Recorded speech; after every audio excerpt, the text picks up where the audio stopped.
প্রিয় দর্শক, আসসালামু আলাইকুম। আশা করি সবাই ভালো আছেন। আলহামদুলিল্লাহ, আমিও ভালো আছি। আমি আজকে শৈল মাছের মাথা এবং বোয়াল মাছের মাথা রান্না করব। পাশাপাশি টক দই বানানোর জন্য দুধ জাল করতেছি। আমি দইটা সবসময় ঘরেই বানাই। এই বোয়াল মাছের মাথা বা যে কোনো বড় বড় মাছের মাথা আমি সবজির সাথে অ্যাড করি না, আমি আলাদাভাবে রেখে দিই। সেটা আমি এই যে একদিন লেবু পাতা দিয়ে এটা ভুনা ভুনা করি। সেটা ভাত দিয়ে খাই না, সুদা সুদা খাই।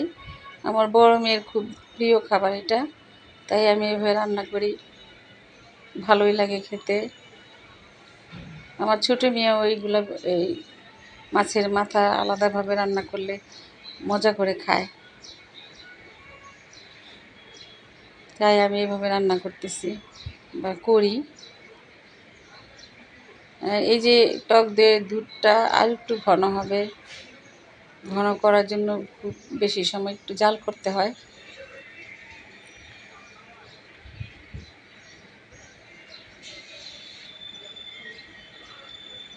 এই আমার মাছের মাথাগুলো হয়ে গেছে, এখন লেবু পাতা দিয়ে নামায় ফেলবো।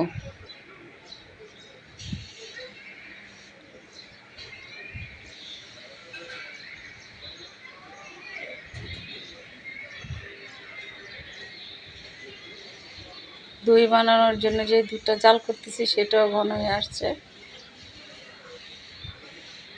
এখন এই দইগুলা দেখেন, আমি দই বানানোর পরে 10-15 মিনিট ফ্রিজে রাখছি।